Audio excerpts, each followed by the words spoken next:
there it is. Okay, so today we're going to be talking about my spaceship game, which is called Thorium Nova. Let me pull up the website for it really quick, just so that we can get an idea for what it's all about. Ooh. There.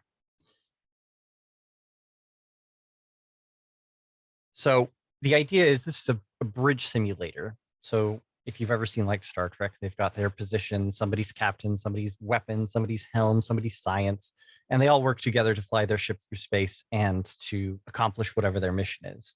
And that's the goal for Thorium Nova, is making it so that people can do that in their living room.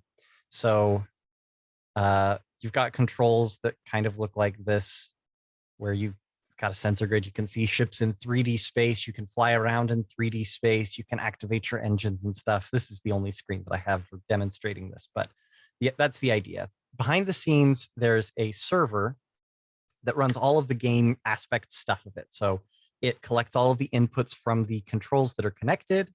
It runs simulations. It does physics and stuff like that.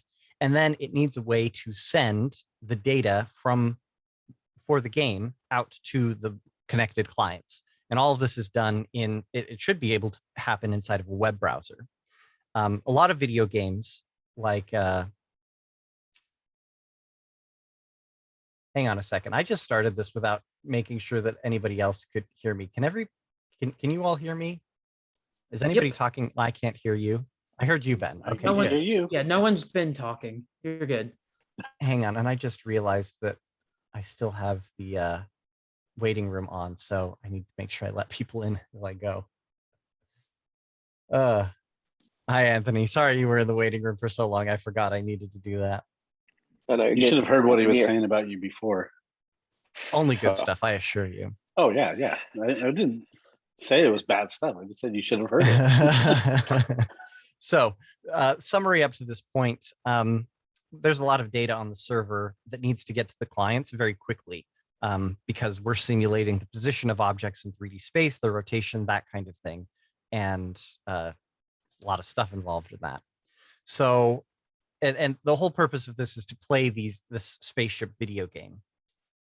So I've got the code right here really quick, and I'm just gonna start it up. There isn't a whole lot to see yet because I've just been working on the architecture, the foundational aspects of it. But at the very least, you can see that oh, that's the wrong thing. I've got my work code running at the same time. So let me try that again. And there it is. Woohoo. So, yeah. There's a whole lot of other stuff involved here, like the ability to start games. I call an individual game a flight. The idea is you get together with your crew and go on a flight into space. And you should be able to save those flights and come back to them later. So that's kind of what's going on over here, is being able to start a flight quickly, but I haven't implemented that at all. And I actually will probably need to implement that at some level in order to do all of the simulation-y stuff. So let me just walk you through kind of this API as we build a real-time interaction kind of thing. And I'm just going to make a mess of this screen here. We'll put it all like right here on this screen. What we're going to do is make some dots, and those dots will be able to fly around. And I have a simulation for randomized movement already that we can just apply to the dots, which will be nice. In fact, most of the code's already written. I'll just walk you through it. I want to hear from you, though. As I go through this, I want to hear your questions or any thoughts or ideas that you have about this. If you think it's a really terrible API, let me know. My goal is to make this so that it's approachable for relatively new developers, so that they don't have to learn complicated networking stuff. They can jump into this and start using all of this networking stuff as easily as calling a hook, a React hook, because all of this is built in React. So let's come over to the code, and we'll start with inputs. this right here is how data gets from the server to the client. Sorry, from the client to the server. So the idea is the client sends an input to the server, and then the server does whatever it needs to do with that input. So my project, this game, which let me post the repo URL here so you can look it up yourself. In fact, maybe I'll just do it here.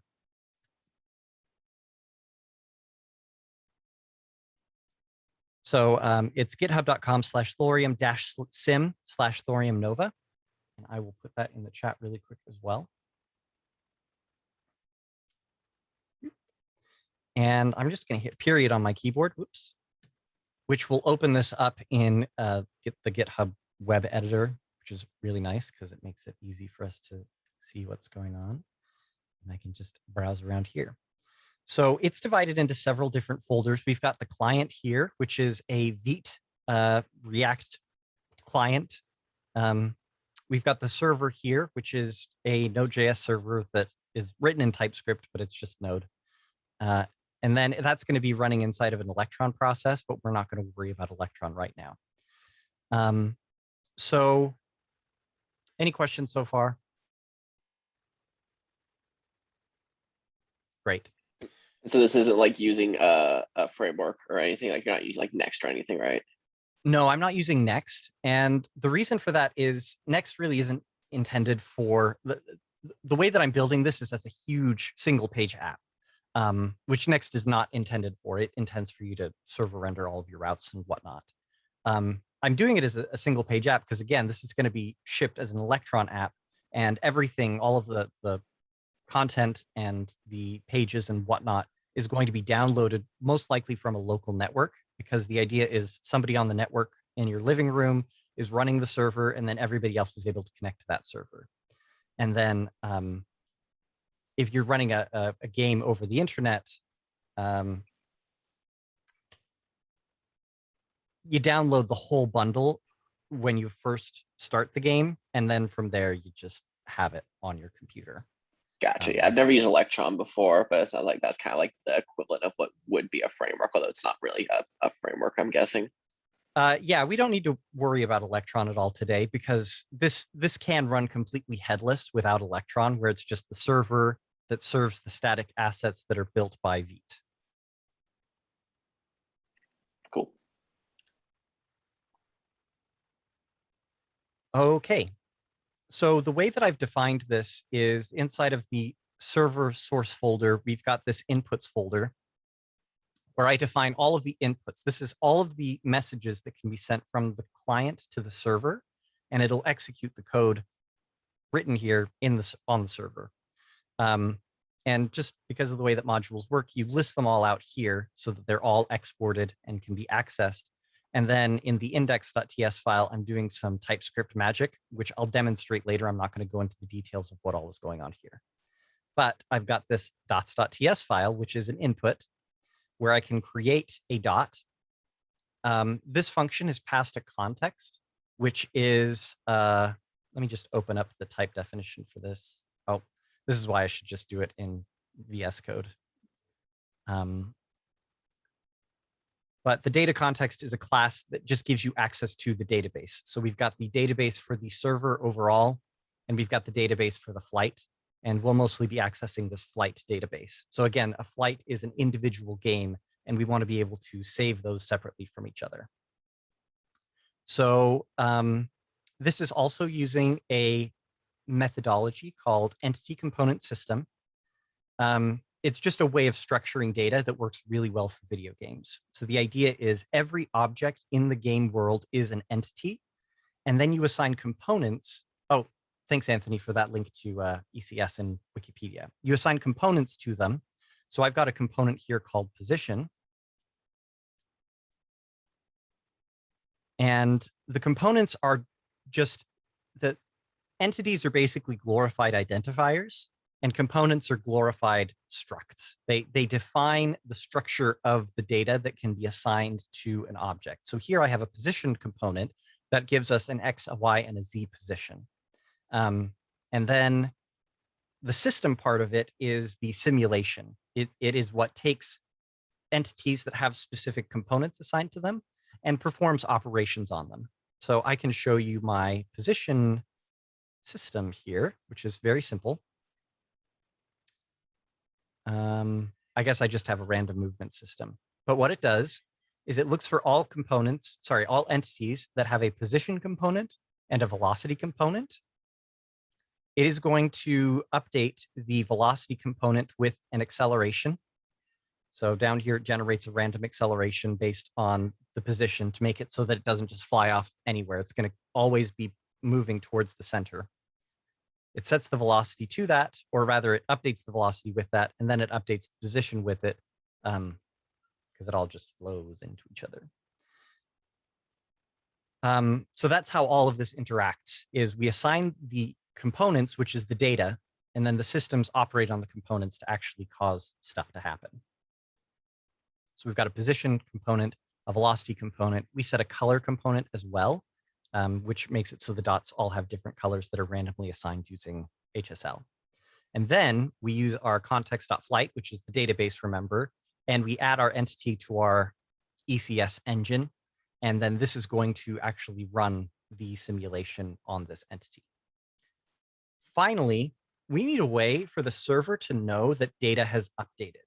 And so I'm using a pub subsystem that's publish subscribe, where whenever I change a specific bit of data on the server, I do a pubsub.publish, which sets off a chain of events that notifies all of the clients, all of the interested clients, that that data has changed. So clients only get the data when it changes, and all of that happens over WebSockets. Clear so far? Any questions?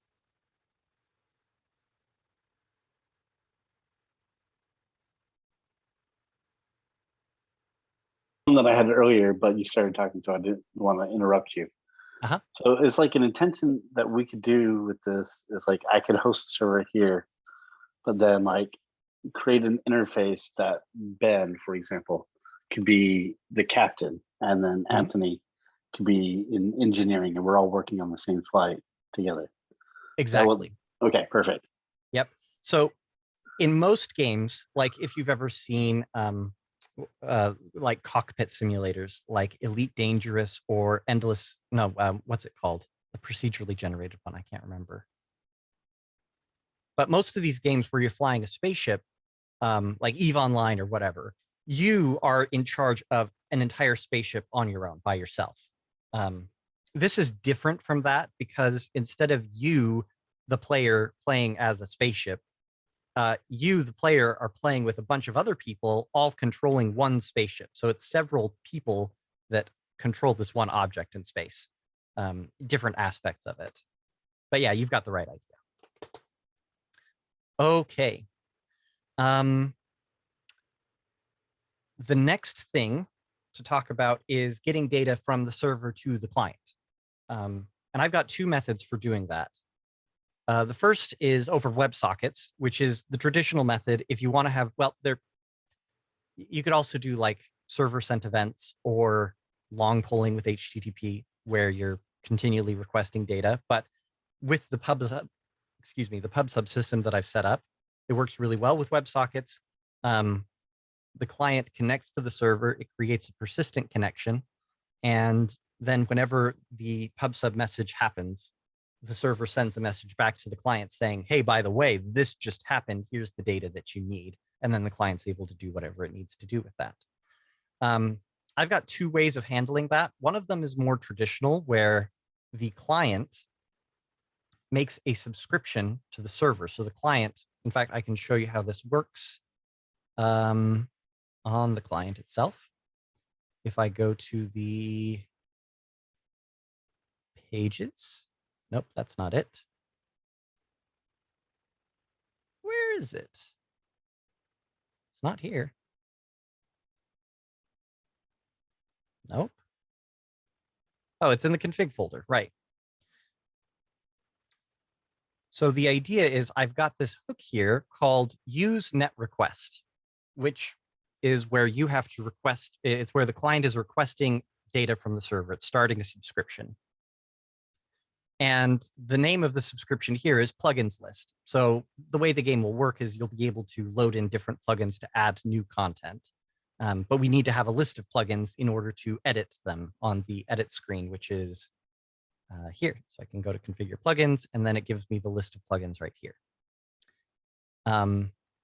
And those net requests, this plugin list net request is defined down here in the net requests folder. So I can go in plugins to this index.ts file, yes.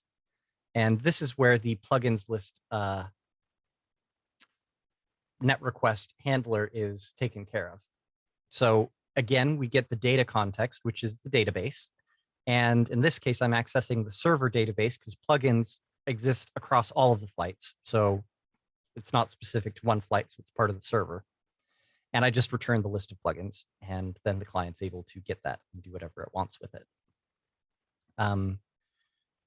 The nifty thing about this is the way that I've set up my TypeScript stuff makes it so that the pubsub.publish function actually is keyed to these net request items here. So the plugins list item or the plugin item here.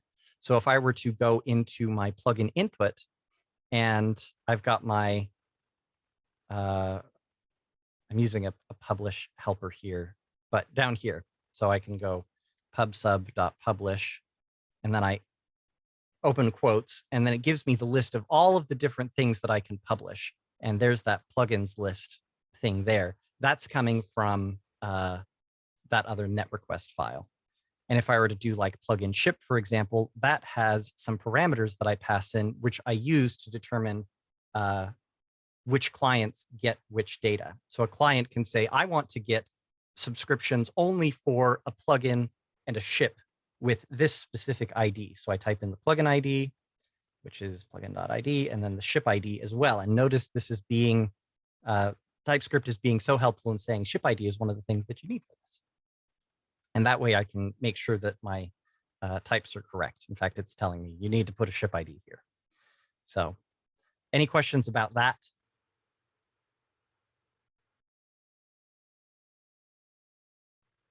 Okay, so again, to wrap it all up, oh, go ahead, Travis. Maybe I missed it. Is that an object you created yourself up there, or this object here?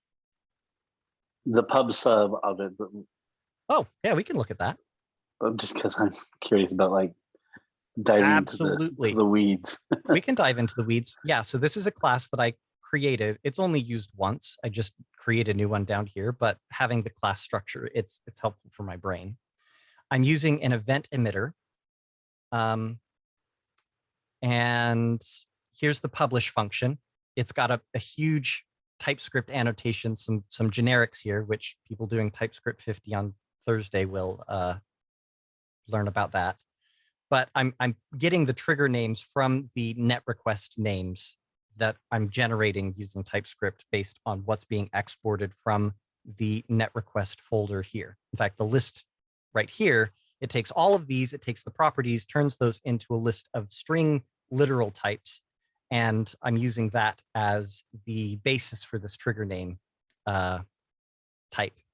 And then the payload type does the same thing, except with the parameters for those functions. So again, in this, we've got the publish params that are being passed, or that's one of the parameters of this function, and it's using that to know what are the possible parameters for the publish function. So the first parameter is that trigger name. The second is the payload. Not all of them have a payload, so it's optional. And then it just does an event emitter emit with the trigger name and the payload. And this promise resolve makes it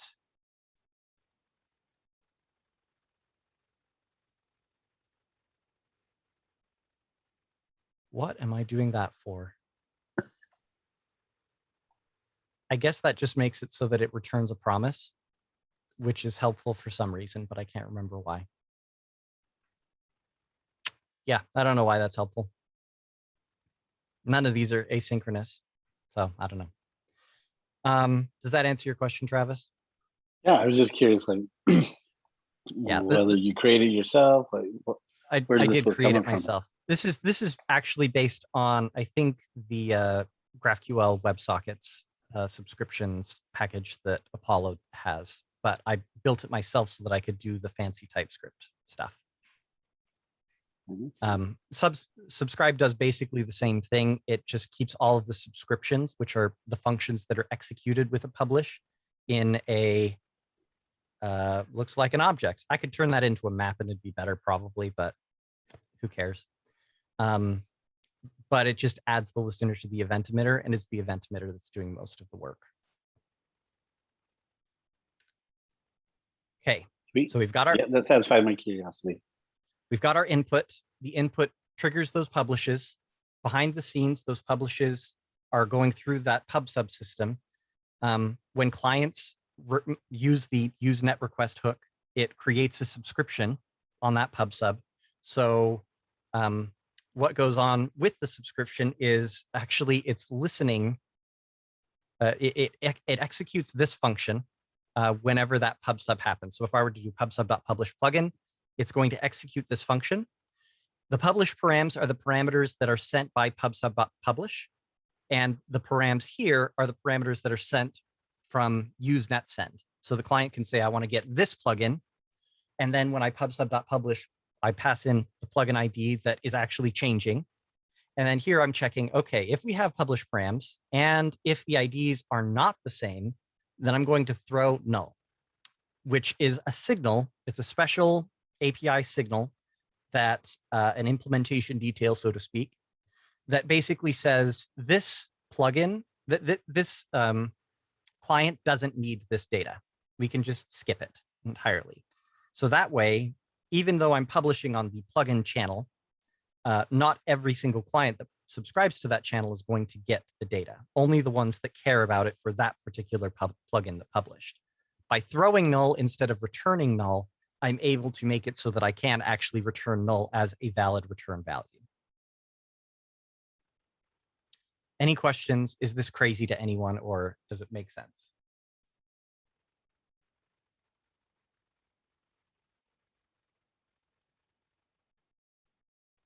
Okay, we're not actually going to do anything with NetRequest. Michael says, no more nuts than throwing a promise. Yeah, that's where I got the idea. As soon as I realized that you can throw whatever you want, like, oh yeah, I'm going to throw whatever I want. It's just programming, right? Okay, we're not going to do anything with NetRequests because one of the cool things about my game is that, oh, Michael asked, could you throw a custom error?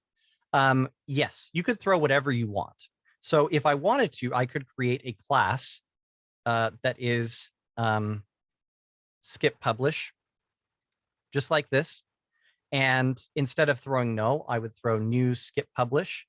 And then on the other end of things, I would check and make sure. I would do error instance of skip publish, which would let me know if I threw skip publish.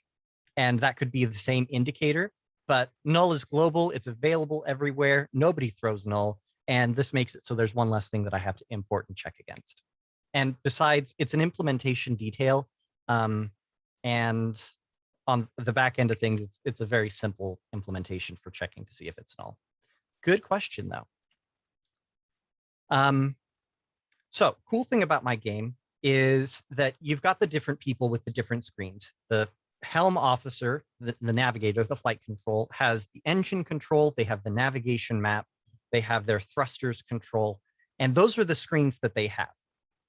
So when someone is assigned to be the flight control officer, I already know exactly what data they need, since I already know all of the different screens that they're going to have on their computer.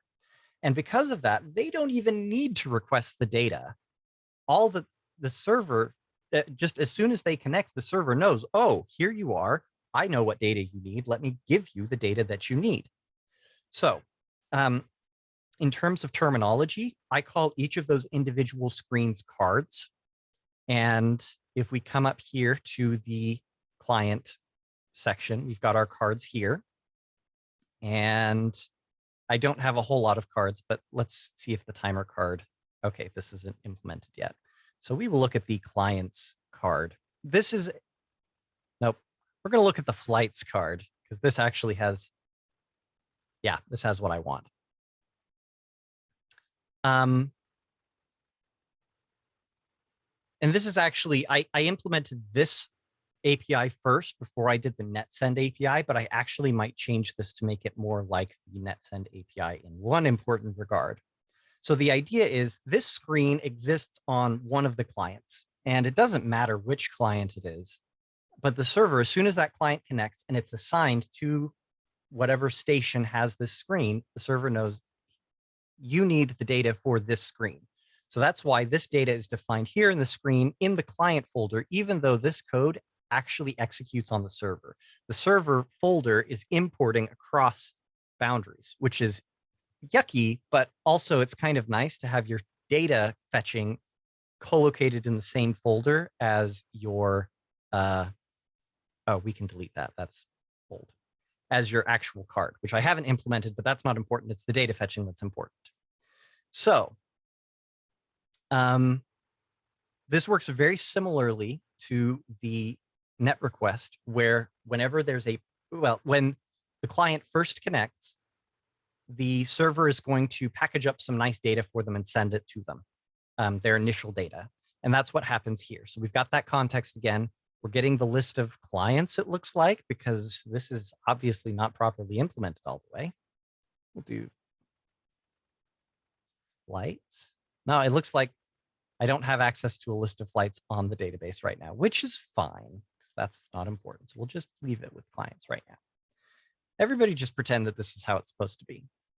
I'm doing a weird thing where I'm doing this serialized thing. That's because I actually didn't know about the toJSON method on classes, which is really awesome. It basically makes it so that when you serialize a class into JSON, you can transform it and remove properties that you don't want to be serialized into JSON, which is hecka dope, especially when you like classes like I do. Anyway, so this function is going to be called to fetch the data. And then this function is called to decide whether that data is actually relevant to the client. So this is kind of like the throwing null serves the same purpose as this, which is why I'm thinking about shrinking it all down, getting rid of this property entirely and making it so that it all is just, you throw null. The reason why I have them separately is because remember, the client isn't actually requesting data from the server. All that the client does is just exists, and the server knows what data it needs to send based on certain properties of the client that the server knows and the client doesn't need to send, which means there are no parameters being sent from the client, which means for fetching that initial, oh, and the initial data that's being sent isn't in response to a pub/sub publish. So this right here has to be basically stateless. All that it gets is access to the database. It doesn't get access to any params. This function, on the other hand, does get access to params because it's only run after a pub/sub.publish call. And it's able to know what the parameters of that pub/sub/publish were so that it can do whatever it needs to do. I think I can still get away with getting rid of this function and having it throwing null to perform the same purpose. Because if the user were to try and access params when it comes to fetching data, those params aren't going to exist when the client first connects and it's collecting the initial data, which means if they try and access it not carefully, then it's going to throw an error. What I'm worried about is developers accidentally trying to access data when they're collecting the data for their thing, but it not actually working. Anyway, does anybody have any thoughts? Because otherwise, I'm just going to speed through and actually implement dots moving around so that we can see this in action, because we only have 10 minutes left in the Zoom call. Let's see the dots. Okay, so we're going to do this really quick. To access this data, we're going to go to the That's the server. I need to be on the client. Where is it? Oh, it's in this. It's right here. Great. And I still have these buttons, which is perfect. Good job for just doing that. So we need to start a flight in order to get the simulation happening in the background. And then I've got a button here. So the way that the messages are actually getting sent is through this function called netSend. It doesn't even need to be a hook because it's just using HTTP messages. But I wanted to use a function so that it gets the nice TypeScript stuff from the input. So I can say flight start, and I can autocomplete that. And then if I need to pass in parameters, those are typed as well, which is nice. But this actually needs to be resume, flight resume. There it is. So that just sends an HTTP message, and it actually gets a response back. So I could await this for a response if I wanted. I've got a card provider component, which is where I pass in the name of the card. And why are you not importing?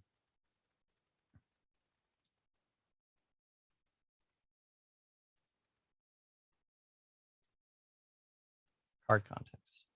Yeah. It's the default export. Okay. So this right here is how I'm able to pass in the name of the card. And the reason I need the name of the card is for some reason. I can't remember specifically why.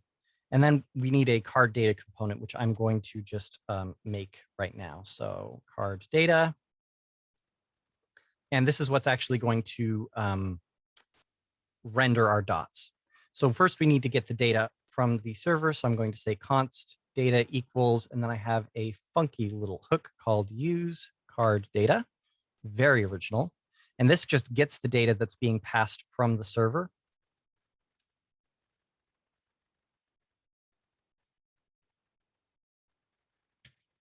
I don't know why that's not working down here. I'm going to return null, and we're just going to look at the data itself in the console.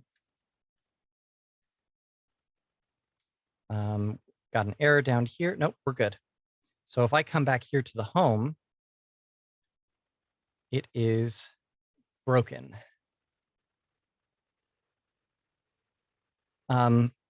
So it's trying to fetch card data, but for some reason, the data is not actually coming back. This right here is actually a suspense boundary. That's how I'm able to do this without worrying about loading states, is because use card data uses suspense. Again, we're throwing a promise right here, actually. There's the promise being thrown. And we can take a look and see what exactly is going on right here, why it's not working.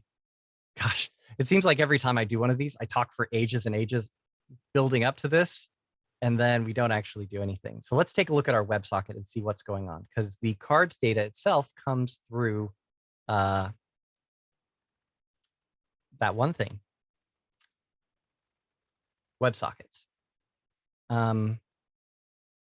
And I remember now. No, I don't remember now.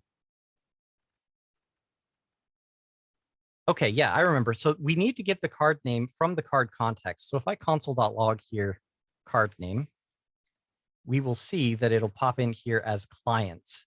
And that's the key that it's using to get the data off of the actual data, which I'm using Valtio,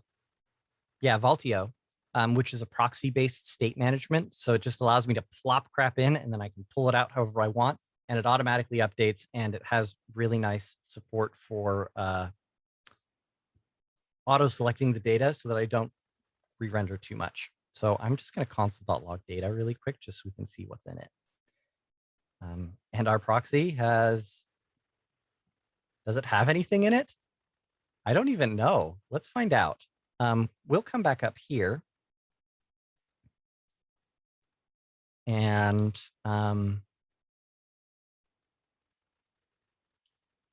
oh yeah, of course it doesn't, because I don't have the data actually coming from it. So let's get the data that we need. Dots. We want the fetch. And wow, look at that. Copilot is really cool. We actually want the flight dot ECS dot entities, and we're going to filter those entities There's a more efficient way of doing this that I'm going to implement someday, but we just want to get the components dot position. And yeah, sure, we'll do the serialize function just to make sure that we don't send something crappy over the network. Okay. This should have done something though. I don't know why that's not working.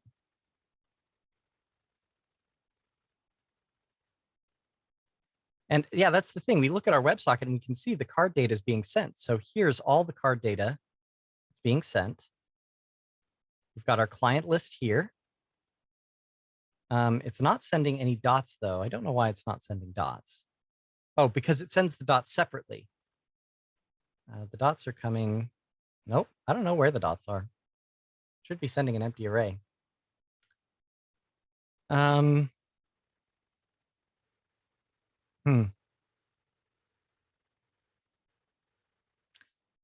dude.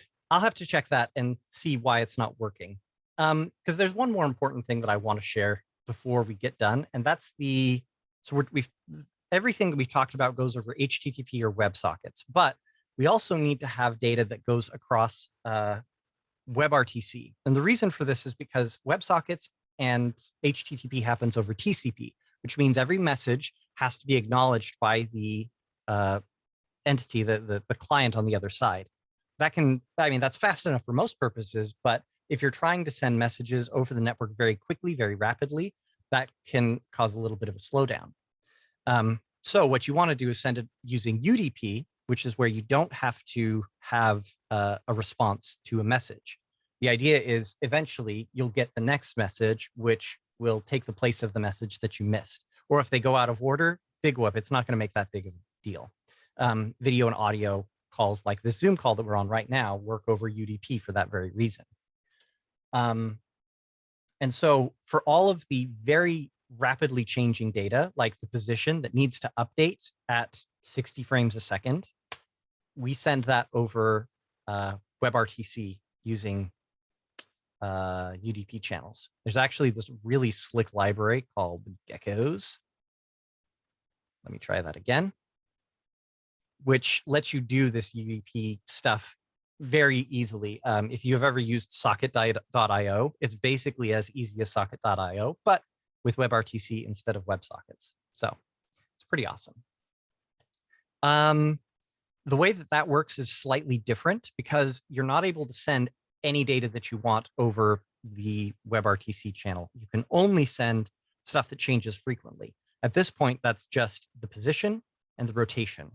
So that means you have to have two connections set up to get the data that you need. You first get all of the metadata about an object, like for the dots, that would be their color. And then later on, you can get all of their, you can get their real-time update of the position. And then in whatever engine you're working in, if it's 3JS or just regular DOM, you can go in and update the properties of the object itself directly instead of going through React state, because having to re-render frequently causes problems with React. It's slow, but updating the DOM directly is significantly faster. This is called a transient update, or I think that's it. I think that's the term. Anyway, we are just about out of time, so I'm going to say thank you all for coming. I hope you've enjoyed this tour. I'm going to stop the recording here, but if you want to hop back on and actually see me get the dots working, feel free to use the same Zoom link and we'll actually get the dots working. Hopefully, fingers crossed. So thanks, everyone.